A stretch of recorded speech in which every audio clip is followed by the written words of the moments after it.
Bon, bonsoir tout le monde. Bienvenue à cette séance du Conseil, la première de l'année 2022. Donc, je vous souhaite la bienvenue. Et puis, sans plus tarder, on a quorum. Donc, je déclare la séance du Conseil ouverte. Le premier item, donc, je vais passer la parole à Roxane, qui va nous lire les règles de conduite qu'on a adoptées là, dans notre équipe par rapport à la communication. À toi, Roxane.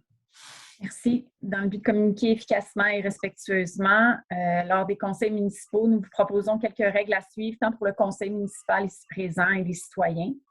Parlez en je ou en nous. Présentez vos idées clairement, calmement et avec bienveillance. Présentez des demandes plutôt que des exigences, avoir une ouverture au dialogue. Présentez votre question, difficulté ou problématique en proposant quelques pistes de solutions si vous en avez. Être concis et respectueux du temps d'autrui. S'exprimer avec respect, ton de la voix, langage utilisé. Aucun sarcasme, éviter d'interrompre l'interlocuteur. Éviter les histoires antérieures empreintes de jugement. Puis lors des corps de conduite, nous vous demanderons de reprendre ou de reformuler ce que vous tentez de dire. Je rappelle à nouveau que ces règles sont tant pour le conseil que les citoyens. Merci. Merci, Roxane. Donc, Hossein, si tu veux lire ton truc sur la vidéoconférence, merci. Oui, merci. En raison des mesures exceptionnelles, il est proposé par le conseiller et résolu à l'unanimité des membres présents que la présente séance soit tenue par voie de vidéoconférence, que la présente séance soit enregistrée et ensuite publicisée sur le site web de la municipalité, permettant ainsi au public de connaître la teneur des discussions entre les participants et le résultat de la délibération des membres, et ce, conformément à l'arrêté du ministre de la Santé et des Services sociaux. Adopté. C'est adopté. L'adoption de l'ordre du jour, Christelle. Donc, je propose d'adopter l'ordre du jour de la présente séance avec les dispenses de lecture. C'est adopté. Okay. Toi, l'adoption des procès-verbaux? Donc, considérant que la directrice générale et la greffière trésorière ont remis dans le délai requis à tous les membres une copie du procès-verbaux de la séance ordinaire et de la séance extraordinaire tenue le 13 décembre dernier, donc 2021, je propose que les procès-verbaux de la séance ordinaire du 13 décembre et de la séance extraordinaire du 13 décembre également 2021 soient approuvés et que présentés. Voilà. C'est adopté à l'unanimité. Administration et finances, l'acceptation des comptes payables. Oui, donc je propose que le Conseil autorise et ratifie le cas échéant les paiements des sommes identifiées à la liste des comptes payables et payés dans le cadre de la présente séance pour la période du 14 décembre 2021 au 17 janvier 2022 au montant de 365 120 et 28 sous, que la directrice des finances et greffière trésorière adjointe procède au dépôt de la liste des autorisations des dépenses accordées du 17 janvier 2022, excusez-moi, par les responsables d'activités budgétaires, et ce, en vertu du règlement numéro 02-2019 décrétant les règles de contrôle de suivi budgétaire. Et je certifie sous mon serment qu'il y a des crédits suffisants dans le fonds d'administration pour couvrir toutes les dépenses. Donc, c'est adopté. 4.2, l'embauche d'un coordinateur mécanique et approvisionnement. Donc, considérant la résolution numéro 273-21 relative à l'ouverture du poste de coordonnateur mécanique et approvisionnement, une seule personne a été retenue comme candidat. Donc, avec les recommandations du comité de sélection, il est proposé et résolu à l'unanimité que le Conseil embauche M. Steve Legault au poste de coordonnateur mécanique et approvisionnement en date du 10 janvier 2022, et que sa rémunération soit à l'échelon C selon les conditions basées sur la convention collective en vigueur. OK. C'est adopté. Est-ce que tu peux expliquer un peu c'est quoi le poste, Richard? Oui, c'est un poste pour aider dans le garage mécanique, dans le fond. C'est quelqu'un qui va pouvoir gérer un peu les demandes des employés au niveau de la voirie, des chauffeurs-conducteurs. Donc, il va être un peu comme gérant de service. Il va prendre les plaintes pour faire le lien entre le conducteur et les mécaniciens. Il va aussi s'occuper de tout l'approvisionnement en mécanique, en pièces, en huile, toutes les pièces dures, si vous voulez. C'est quelqu'un aussi qui est capable de remplacer en même temps, qui est très polyvalent, qui peut être capable d'aller remplacer une journée sur un camion à neige ou sur un équipement de déneigement. Donc, c'est vraiment la personne idéale pour ce poste-là. Oui, puis moi, je rajoute à ça que c'est pas, on n'a pas créé un nouveau poste, là. On a tout simplement donné une responsabilité de plus à quelqu'un qui est à l'interne et qui connaît très bien un logiciel de gestion d'outils et de tout ça. Donc, on n'a pas créé un nouveau poste, on a simplement donné des responsabilités de plus à quelqu'un qui avait les compétences dans la gestion de tout ça. Fait que, si ça vous venait en question, là, ben, on ne crée pas un nouveau poste. On fait simplement upgrader les responsabilités de quelqu'un.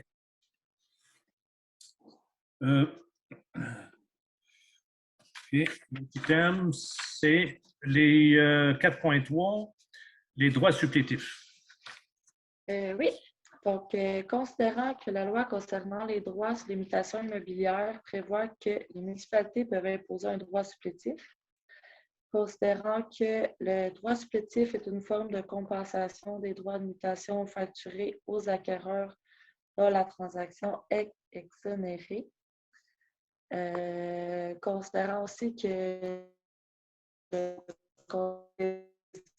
se prévaloir de cette nouvelle mesure d'exonération, je propose que, conformément à l'article 20.1 concernant les droits sur les mutations immobilières, la municipalité prévoit qu'un droit supplétif au droit de mutation doit être payé dans tous les cas où survient un transfert d'un immeuble situé sur son territoire et où une exonération la prive du paiement de droits de mutation à l'égard de ce transfert, que le Conseil autorise la directrice des finances et greffière trésorière adjointe à imposer un droit supplétif aux acquéreurs dont la transaction serait normalement exonérée, à l'exception des transactions dont l'exonération est prévue à l'article 20 et que le transfert résulte d'un décès du cédant, d'un divorce ou d'une séparation à la condition que les deux parties soient copropriétaires de l'immeuble et du fait que l'un des conjoints cède à l'autre une partie de l'immeuble, que cette exonération soit rétroactive au 1er décembre 2021 et que la présente résolution abroge et remplace la résolution numéro 121-08. Autrement dit, si je peux l'expliquer rapidement, c'est en cas d'un décès, si la maison est à deux noms et que la maison revenait au conjoint ou à la conjointe, il devrait repayer des frais un peu comme la taxe de bienvenue, là, le montant de 200 $. Donc, on veut enlever ça, autrement dit, puisque la personne possédait déjà la maison. Donc, oui, puis d'autant plus que ce n'est pas des sommes importantes. Non. Ça nous est venu parce que l'été passé, une dame, son conjoint est décédé. Et puis, à travers le deuil, à travers toutes les paperasses, vous savez c'est quoi? Fait que, suite à la transaction, elle a récupéré la part de son mari, elle était 50-50. Et là, elle a reçu une facture de la municipalité. C'est une question de principe aussi parce qu'elle est déjà propriétaire. Je ne dis pas si ça serait des sommes importantes, on en tiendrait compte, mais tenant compte du fait que les gens souvent sont déjà dans un deuil un peu en détresse, ça ne changera pas grand-chose dans le budget de la municipalité, puis ça n'arrive pas tellement souvent. Donc, c'est une question de... C'est ça. En tout cas, tant qu'à moi, c'était une question de bienséance. Là. On en a discuté en conseil, puis on en a convenu que l'abolition de cette taxe-là dans ces 3 situations-là, ce serait bienvenu par respect, tout simplement. OK.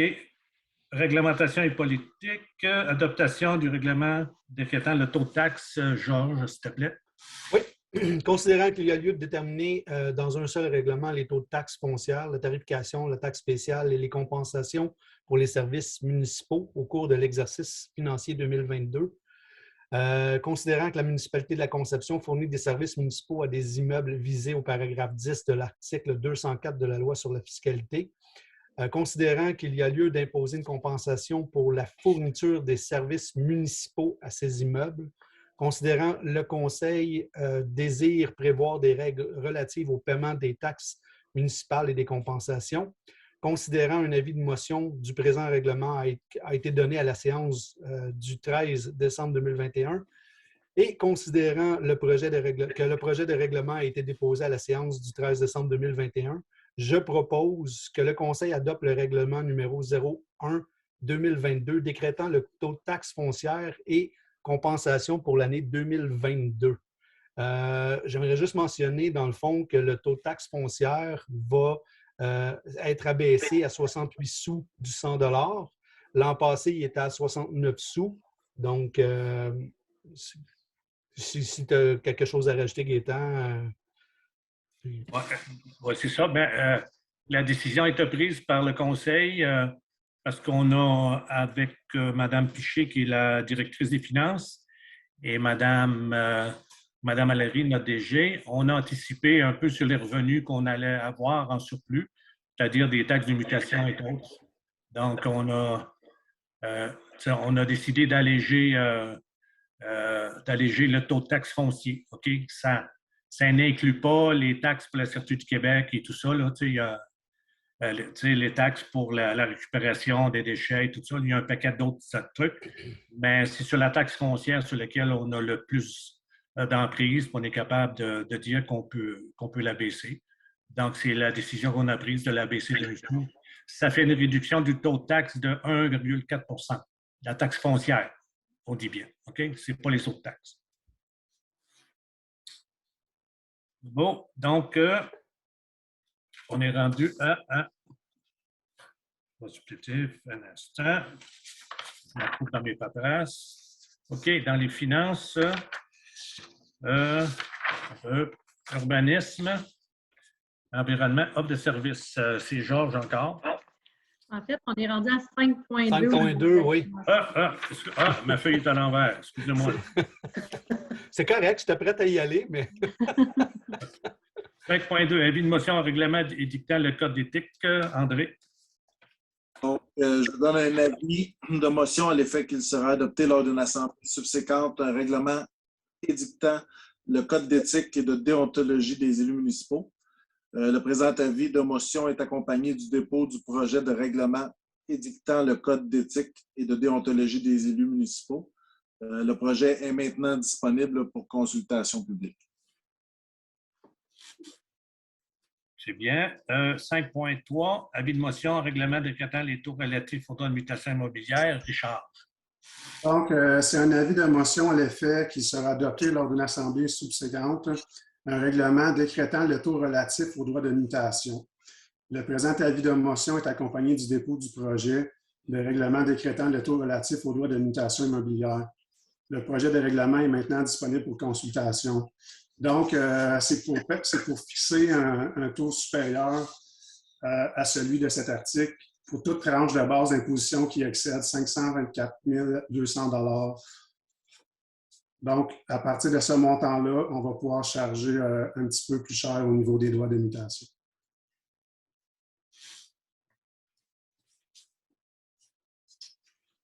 « 5.4, des élus municipaux, les traitements, c'est Roxane.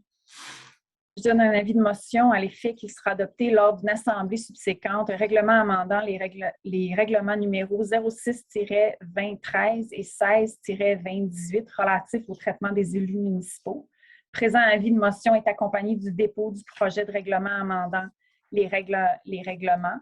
Le projet de règlement est maintenant disponible pour consultation publique.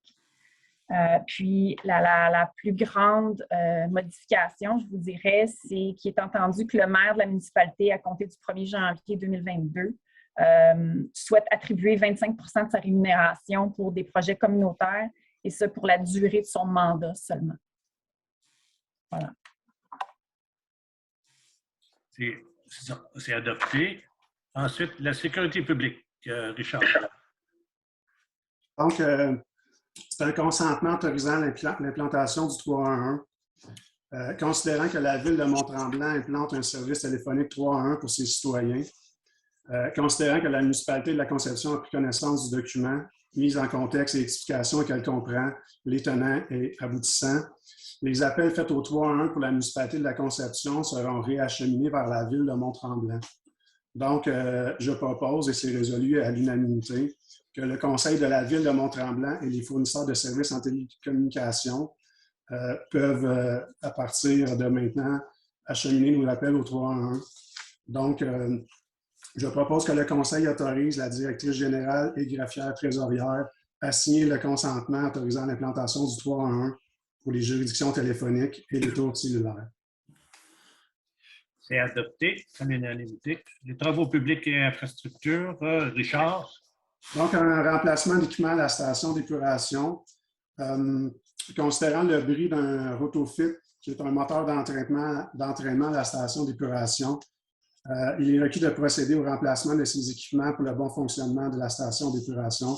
Alors, je propose que le Conseil autorise la dépense reliée au remplacement de l'équipement pour un montant de 6 800 $ et que le montant et les dépenses soient financés par la réserve des eaux usées. C'est adopté à l'unanimité.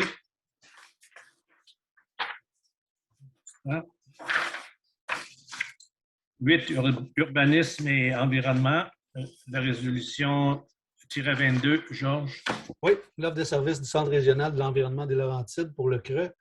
Donc, considérant que la municipalité de la Conception a encore la préservation des lacs, rivières, cours d'eau et écosystèmes associés situés sur son territoire, considérant que le soutien technique offert par le CRE des Laurentides, considérant la proposition reçue du CRE des Laurentides en date du 12 janvier 2022, je propose que le Conseil confirme sa participation au programme de soutien technique des lacs du CRE Laurentides pour l'été 2022 pour une durée de 16 semaines pour un montant de 18 800 $ plus taxes applicables. Le tout imputé à même le poste budgétaire numéro 02 61 000.413, projet environnement taxe verte. Que le montant des dépenses soit financé par réserve taxe verte, que le maire ou la directrice générale et greffière trésorière soient autorisés à signer le contrat à cet effet. C'est adopté. Est-ce que tu veux donner un peu plus d'explications, Georges, sur le sujet? Oui, bien, dans le fond, le CRE, c'est un organisme qui va nous permettre de pouvoir aller sur les lacs, les rivières. Dans le fond, ils vont étudier les plantes aquatiques qui peuvent exister. Ils vont en fait prendre en note les plantes aquatiques qui peuvent exister pour justement valider aussi la qualité de l'eau et tout. Oui, voilà. Ça, cette décision-là a été prise parce qu'il y a plusieurs citoyens qui naviguent à travers, des fois, de la fausse information. Donc, tu sais, comme nous, on n'est pas des spécialistes de l'environnement. Donc, notre conseil a décidé de faire affaire avec un organisme externe indépendant pour nous donner le portrait global de nos lacs. Les lacs les plus importants, le lac Vézo, le lac des Trois-Montagnes, le lac Xavier, puis peut-être quelques autres là, que j'oublie, là. Mais c'est ça. Donc, eux autres, ils vont nous faire un portrait global, puis à l'automne, on va être capable d'avoir la photo exacte là, de ce qui se passe au niveau des lacs, de la saturation, des plantes aquatiques et tout ça. Donc, on va avoir un rapport externe. À ce moment-là, on va être capable de prendre des décisions beaucoup plus éclairées par rapport à ça. Donc, voilà, c'est ça le but de l'opération. Puis, c'est financé en même la taxe verte. La taxe verte, on a pas mal d'argent là-dedans. Donc, ça ça n'implique aucune dépense dans le budget courant. C'est simplement de l'argent qu'on a en réserve pour des cas comme ça. Et puis ensuite, ben, si on décide d'aller plus loin, bien, il y a encore de l'argent là-dedans. Puis on verra d'après l'expertise qui va nous être soumise à l'automne. Voilà. Donc, loisirs et culture, Hossein. Demande d'aide financière au programme Emploi d'été Canada. Considérant que la municipalité de la Conception gère le camp de jour La Toupie et doit, pour se faire, embaucher des animateurs, considérant que les animateurs embauchés sont souvent des jeunes qui en sont à leur première expérience de travail et la municipalité de la Conception leur offre un environnement de travail stimulant, permettant à ces jeunes d'acquérir des compétences qui leur serviront tout au long de leur vie professionnelle, considérant que les objets du programme Emploi d'été Canada sont en droite ligne avec les types d'emplois d'animateurs offerts par le camp de jour de la Toupie qui est géré par la municipalité, considérant que le programme permet de soutenir financièrement une partie de salaire des emplois offerts, je propose et résolu à l'unanimité des membres présents que le Conseil mandate la directrice générale et greffière trésorière et ou la directrice des finances et greffière trésorière adjointe à remplir et signer tout document relatif à cette demande. Adopté. Juste pour enchérir un peu sur le sujet, c'est que dans les années passées, c'était réservé exclusivement aux étudiants. Maintenant, c'est disponible pour toute personne de 30 ans et moins. Parce que dans le passé, souvent durant l'été, les organismes qui obtenaient des subventions avaient de la difficulté à embaucher, à trouver des étudiants pour travailler. Donc, la raison pourquoi ça a été élargi aux 30 ans et moins, c'est pour offrir des opportunités tout simplement d'expérience de travail puis élargir l'expérience. Donc, c'est pour ça que c'était élargi aux 30 ans et moins. Pour combien de temps, on ne le sait pas, mais c'est la raison pour laquelle ça a été élargi. Parce que divers organismes avaient des subventions, mais il y avait de la difficulté à trouver des employés étudiants pour l'été. On est rendu à l'item 11, la période des questions. Est-ce qu'il y a des questions? Si oui, vous levez la main puis vous ouvrez votre micro. Oui, M. Demers. Oui, bonjour. Bonjour. Concernant le chemin des Cèdres là, qui joint la route des Saules à la montagne d'Argent, j'ai entendu dire que la Ville avait reçu des offres d'achat d'un entrepreneur qui voulait acheter le chemin et aussi des demandes de modification. Est-ce que la Ville a reçu ça? Est-ce qu'elle a l'intention de donner suite à ces offres-là? Oui, on a reçu ça. Bien, l'ancien conseil a reçu ça, puis ça a été refusé. OK. Ça a été refusé, puis c'est ça. Et puis nous, on n'a pas l'intention non plus d'accepter cette offre d'achat-là, parce que ça n'a aucun bon sens. C'est un chemin municipal. Donc, on ne voit pas pourquoi. Puis d'autant plus que c'est un lien important. Exemple, le printemps, quand il y a des inondations, ben, c'est un lien extrêmement important entre la route de la montagne d'Argent et la route des vents. Hein? C'est ça qui s'en va vers Brébeuf. Des Cèdres et des vents. Des Cèdres et des vents. Donc, des Saules et des vents. Ben, il n'y en sera jamais question, là. C'est parce que c'est une route essentielle, primordiale. Elle a peut-être lieu d'être améliorée parce que les fermiers, monsieur Guimont, il nous a fait part que quand il passe avec ses machines, des fois, ben, quand il rencontre des gens, ben là, c'est un peu le bordel. Ben, on va tenir compte de ses propos, puis probablement qu'on va l'améliorer. C'est ça, c'est dans le projet, mais il n'y a rien de coulé dans le béton, là, parce qu'il va y avoir une demande, là, pour le moment que vous êtes au courant qu'il y a un autre projet, parce que si vous me parlez de ça, c'est parce que vous êtes au courant qu'il y a un autre projet aussi qui allait être en demande. Non? Non. Oui? Non? Ah, OK. Ben, je n'irai pas plus loin là-dessus, d'abord, si vous n'êtes pas au courant. C'est bon? Okay, donc, soyez assurés, là, il n'est pas question du tout de vendre ça n'a aucun bon sens parce que c'est un lien important là, entre les. Puis d'autant plus, il y a beaucoup de gens qui habitent à Brébeuf. C'est beaucoup plus rapide de passer par le chemin des Cèdres pour aller à Mont-Tremblant que de faire le grand détour. Oui. Exact.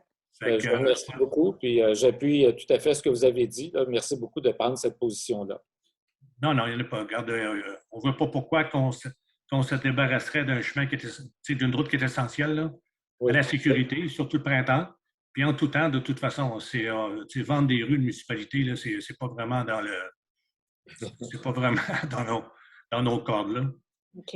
Ouais, je vous confirme que c'est un chemin que nous, on l'utilise à chaque fois. Là, on passe rarement par le chemin des Vents ou le chemin des Saules. On passe toujours par le chemin des Cèdres. Ça va plus rapidement pour aller. Puis en plus de ça, comme vous le dites, là, souvent, il y a des inondations au printemps. C'est la seule façon de venir jusqu'à notre maison. Alors, merci beaucoup. Non, c'est sûr. Puis de toute façon, moi, je vais marcher là 2-3 fois par semaine avec ma copine. Là. Je l'aime bien. Oui. La copine ou le chemin? Pardon? Vous aimez bien la copine ou le chemin? Ah, les deux. Merci. Merci. Quelqu'un d'autre? Oui. Moi, la Monique? Oui, allez-y. Le CRA, tantôt, pour les lacs, est-ce que ça va inclure aussi la Rivière-Rouge? La Rivière-Rouge, là, vous savez, c'est un... pas vraiment. En tout cas, ce n'était pas dans nos cadres, là, parce que c'est un débit constant. Fait que, c'est sûr que comme on avait parlé, nous, dans notre programme, dans notre plan de match, là, durant la période électorale, on a l'intention de nettoyer la rivière. Là. On va former, en tout cas, moi, j'ai l'intention de former des équipes de bénévoles, là, parce que quand je descends la rivière, là, je vois des pneus, des frigos, un peu de tout dans le fond de la rivière. Là. Ça me désole beaucoup de voir ça, surtout quand la rivière est haute, ça ne paraît pas. Mais quand la rivière est basse, là, il y a des secteurs de la rivière là, qui est vraiment pas très agréable à voir. Et puis, mais ça, c'est un projet, on verra dans le temps. On l'avait mis dans notre programme, puis on va trouver le moyen de le faire. Mais ça ne sera pas cette année, là, parce que là, on est en train de... Vous savez, quand on rentre en administration municipale, la première année, c'est pour préparer souvent la deuxième, la troisième et la quatrième année. Tu sais? Parce qu'on ne sait pas vraiment encore comment tout ça fonctionne. Il y a du nouveau personnel, mais on s'oriente là-dessus. Mais au niveau, pour cette année, pour le CRE, non, c'est pas inclus là-dedans, ma chère Monique. Ben, on dit que ça ne sera pas dans le futur, par contre. Oui, Daniel. Donc, mets ton mute, enlève ton mute. Oui, OK. Est-ce que vous m'entendez? Oui. OK, moi, c'était juste me renseigner aussi parce que je vois sur le site de la conception de la municipalité des procès-verbaux de décembre qui sont très importants parce que ce sont les budgets qui ont été approuvés. Ils ne sont pas là. C'est-tu parce que vous avez Charline Greffière ou il y a... Ça fait comme moi, à toutes les fois, je regarde ces dossiers-là parce que c'est les dossiers les plus importants, les budgets. Là, que j'ai été là-dessus pour assez longtemps, dans les fêtes. Fait que je ne les vois pas. Fait que j'aimerais savoir pourquoi. En fait, je peux répondre si vous voulez ou si vous... Oui. Vas-y. Oui, en fait, c'est juste parce que dans le fond, les séances de décembre ont été tenues en présentiel. Puis, quand c'est en présentiel, le procès-verbal, il faut attendre la ratification du procès-verbal avant de le mettre en ligne. La ratification du procès-verbal de décembre se fait ce soir. C'est juste pour cette raison-là. Vous aviez l'habitude que c'est enregistré. Quand c'est enregistré, on le met dès le lendemain. Mais oui, on attend la ratification techniquement là, quand on fait le présentiel. OK, merci. Ça répond à ma question. Bon, merci Daniel. Madame, avez-vous des questions? Oui, vous? Non? Ça vous va? Bon. Ben, je vous remercie d'avoir été là, les citoyens. C'est le fun de voir que même en présentiel, il y a des gens qui s'intéressent à ce qui se passe. Pas en présentiel, mais veut dire en visioconférence. Donc, puis on a décidé de mettre justement le lien disponible aux citoyens qui veulent y participer. Je crois que c'est vraiment beaucoup plus démocratique que d'envoyer des questions par courriel. et tout ça. Fait que, donc, on a toute la réponse en live. Puis les autres citoyens qui vont regarder notre séance, bien, ils vont voir qu'on fonctionne d'une façon différente. Puis que ben, je vous remercie beaucoup d'avoir été là. C'est rassurant. Merci. C'est bon? Bonne soirée. Une question. Madame, une question. Elle a levé la main. Oui. Excusez-moi, finalement, j'en avais une question. Il y a eu un projet de limite de vitesse pour les accès à la municipalité, quelque chose comme ça. Où est-ce que ça en est et est-ce que ça tient toujours? Oui, Tu vas répondre, Gaétan, si tu veux. Allez, vas-y. Je crois que je vous avais même renvoyé un courriel là-dessus pour vous dire qu'on travaillait là-dessus. Fait que je ne sais pas si vous avez reçu mon courriel. Là. On est en train de travailler là-dessus. Puis, on va faire adopter dans toute la municipalité au complet des nouvelles réglementations au niveau de la vitesse. Puis, ça va viser justement votre secteur. Donc, oui, on travaille là-dessus. Possiblement qu'au printemps, on va être tout prêt pour pouvoir tout mettre ça en marche. Là. Fait que oui, on ne vous a pas oublié. C'est juste que c'est des démarches bureaucratiques. Là. Mais on a travaillé là-dessus les dernières réunions du conseil, puis on est en train d'élaborer les limites dans toute la municipalité au complet. Là. Fait que ça va tout être fait. Merci! Il n'y a plus d'autres questions? Voilà. Donc, la levée de la séance, Christelle. Donc, je propose de lever la séance. L'autre jour étant épuisé. Donc, 20h02. OK, c'est adopté. Merci encore tout le monde. Puis, revenez nous voir le mois prochain. Oui. Merci. Merci. Bonsoir.